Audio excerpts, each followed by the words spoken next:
So somebody in the comments of my games that I don't like that people love, I think that's what I titled it. Um, so somebody said in the comments like, "Why you should do a video of games you do like," which is a good idea. But at the time I was thinking to myself, well, that's ridiculous. I've got a top 10 list on this channel already. Then I realized it's several years old.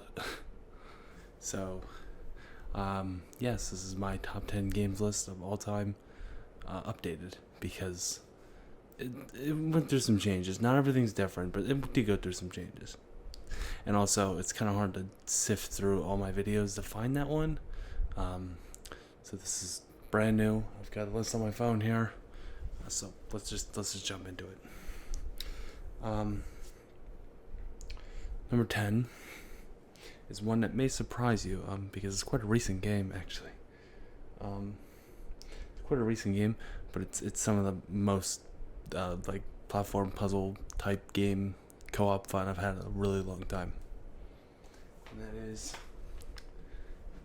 It Takes Two. So this it's just absolutely phenomenal. Beautiful game design. This is a game where you are a couple and one person, what the hell's her name? I don't even remember their names, but one is the husband and one's the wife, and they're going through a divorce. And you get transported in like these dolls, and then you have to like go through all like these puzzles and stuff to basically like save your relationship. Trust me, my explanation is terrible, but this is a phenomenal game, and the game design is absolutely, it's gorgeous. It's a gorgeous game, beautiful art style. Definitely worth a play if you've got a friend to play with. Unfortunately, it does require somebody to play with. But if you've got someone, definitely check this out because it's just fantastic.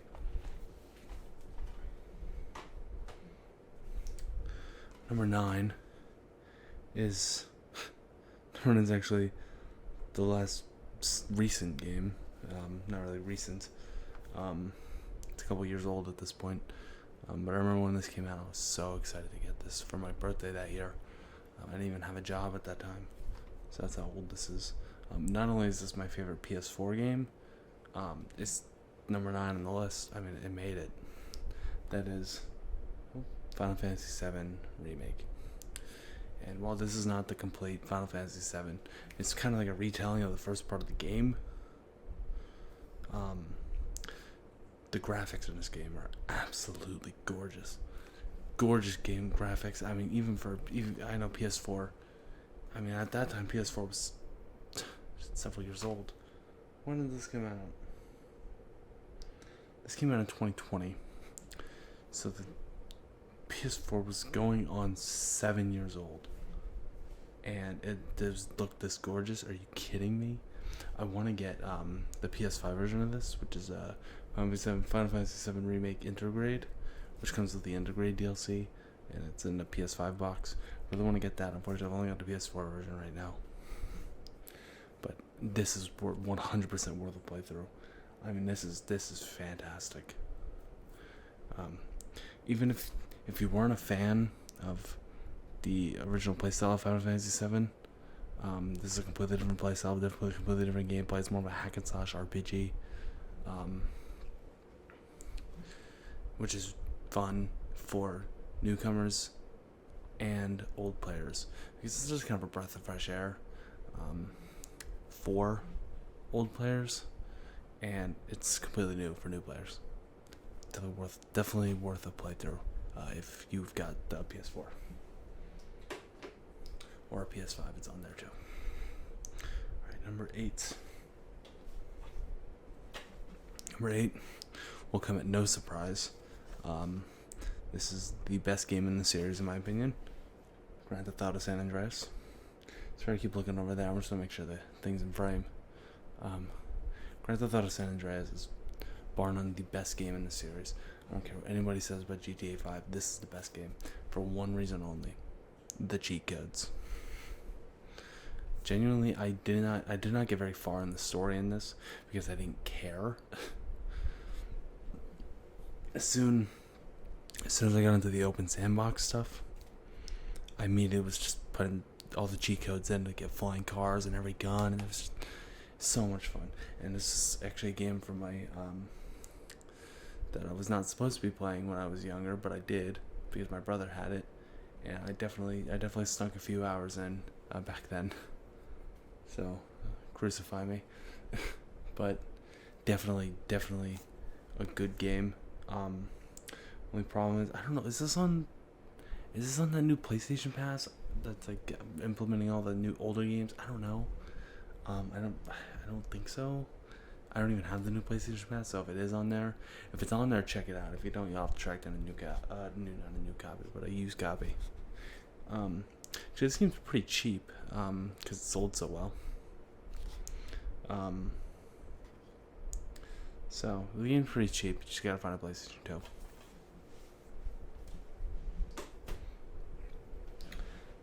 Number 7 is a game that's not so cheap, but I wanted to include this, because, well, it's number 7, so it's on the list.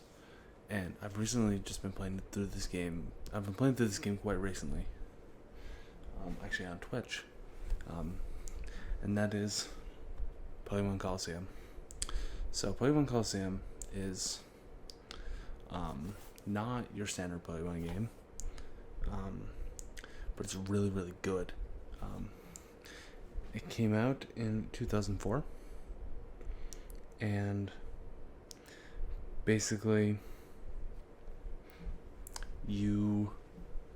there's no wild Pokemon, right? There's no wild Pokemon, and you get new Pokemon by stealing shadow Pokemon from the evil criminal organization and purifying them, and then you can use them as your own. Because they're transforming like these permanent shadow Pokemon that like attack people and stuff, and you gotta like go get all of the shadow Pokemon and purify them all, and it's a thing. But believe it or not, this is actually what people claim to be the hardest official Pokemon game. I beat this like 10 years ago. Actually, no, it was a little less than 10 years ago that I beat this. But either way, I beat this a long time ago when I was a kid. And I would agree, this is an extremely difficult game, and I'm actually playing. Somebody made a difficulty mod, online. Somebody made a difficulty mod that makes the game even harder, and I gotta say, it ain't easy. But the difficulty mod's actually what I'm playing on Twitch. So twitch.tv/AshMcClure, link in the description. See what I did there? Okay. So, number 6, basically, the rest of these games are kind of not really nostalgia based because they're still good games, but these are mostly games that I kind of grew up with. Pokemon Coliseum was the start of that, and I guess San Andreas was too. I guess San Andreas was the start of that, but number 6 is The Legend of Zelda: Ocarina of Time. I don't know why I'm looking at my phone like I don't know the title of it. It's Ocarina of Time. First 3D Zelda game. And might I say, it's not the best 3D Zelda game. I don't know why I was going there. It's definitely not the best 3D Zelda game, but it's a good game. And it's the first Zelda game I played. Fortunately for me, see if I can get that to pick up.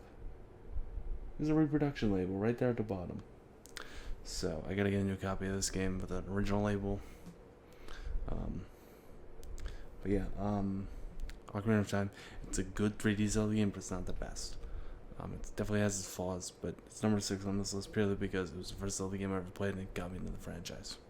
Played it on Wii Virtual Console, and man, there were some hard points in this game, really difficult. Great game, great story. Just all around good 3D Zelda. Okay. We've officially hit the top 5 of the list, and I must say, wow, there's just a lot of nostalgia on this. But that's really what a top 10 list is about, right? Because that's the games you'd remember fondly. So it's like, yeah, that's my top 10 list. But this, I think people agree with it. This is I don't know if people agree on their top 10 list, but they agreed it's a good game. That's Mario and Luigi Bowser's Inside Story. And this was the most fun I had on my DS because it's the first Mario game I ever played. So this is the first Mario game I actually ever played. And there's a funny story behind that. So my grandmother took me to GameStop when I was 7. I had just got my DS Lite and I wanted New Super Mario Brothers. Get the GameStop, and the guy's like, "We're out of New Super Mario Brothers, sold out." So my grandmother can see that I'm getting ready to throw an absolute rager of a fit. Like, she looked like she was, I looked like I was ready to just absolutely explode, right? So in her, I guess, haste to not have me throw a fit in the middle of GameStop. I was 7. Come on.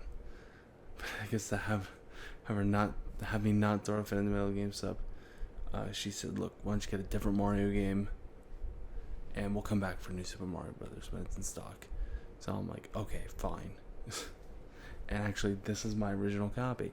It's one of the few original copies I still have of my games, and it's not the original manual. I had to get a new manual because I don't know what happened to my manual for this game. But this is my original copy, and so I got this when I was 7, and it's genuinely some of the most fun I've had on a DS ever. There is a game above it, on the list that's on the DS, but it's purely because it's just a good game. We're gonna get that in a minute, but this is such a good Mario game.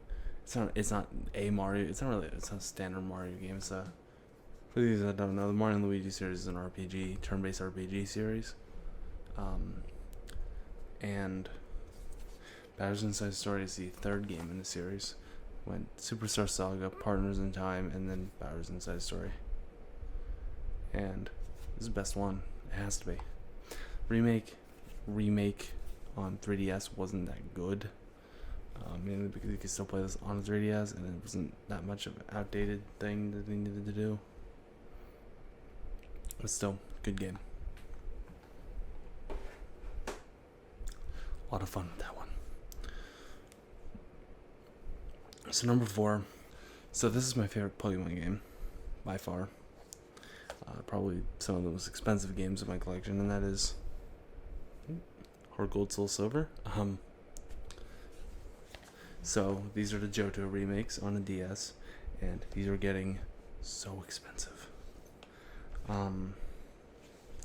Unfortunately, my copy of Heart Gold does not work. The cartridge doesn't work for whatever reason, but Soul Silver works, so I'm alright with that. But Johto remakes, I mean, the best Pokemon game of all time is probably Johto. A lot of people would disagree with me on that, but these are just good games. If these aren't your favorite Pokemon games, they're just good Pokemon games. If you can get copies, they're so expensive now. They're just so expensive, especially to get complete like these. Like Game only, you're looking at almost $100. Game only, you're looking at over $100 for one of these complete. So not cheap. And we've officially made it to the top 3 games of all time. At least. I should also preface that this is my opinion. Your opinion is going to differ. I'm not even say it may differ. I'm not even going to say it might differ. I'm just going to say it will, because it is going to. But just keep that in mind. So number 3. Coming no surprise. This is Super Mario Sunshine. I don't know if I've ever talked about this game, but this is my favorite Mario game. Just a lot of fun. I mean, beautiful art style, and there's beautiful graphics, and just a really cool game mechanic. This is a very divided game, though. I don't know why a lot of people don't like this game. But very divided game, but still great game, great Mario game. But yeah, Mario Sunshine. At number 2, is not a recent game, but I guess in some standard it would be a recent game. Unfortunately, this is The Elder Scrolls V Skyrim. Skyrim is one of my most anticipated Christmas gifts of all time. I really, really, really wanted it, and I got it finally, and I'm just putting it in play for hours. It was so fun. Major problem though, they keep re-releasing it, and I keep buying it. I'm enabling it. It's just, but it's such a good game. I know it's outdated. I get it. They need to make Elder Scrolls 6 already, and but I mean it's a good game. It's a good game, and you can find copies for dirt cheap because there's so many copies out there. Now, finally, the number one game on my list. Some of you may already know what I'm about to say. This is The Legend of Zelda: The Wind Waker. So this is, you see the case there. It's a Kmart exclusive. This is just a little promotion Kmart was doing to include the player's guide with the game. Still a black label copy, but this is my favorite game of all time, bar none. One of my favorite game because it was just so much fun to explore that ocean, and it was so much fun to play. And Wind Waker HD improved a lot. There's just a certain level of charm going to the GameCube one. If I had to pick one to play today, it would probably be HD, just because it'd be faster to get to with the fast sale. But there's just a certain level of charm that goes with the GameCube one, and it's so good. It's so good. The story's phenomenal. I could go on for hours about this game. Like, genuinely, I've played through it several times. It's just so good. So if you have the means, play this. Just play it. So yeah, that's my top 10 list. I really hope you enjoyed. Again, my opinion, of course. I hope you enjoyed this video. I didn't talk about games I hate this time. I want to thank you for watching, and I'll see you later. Bye.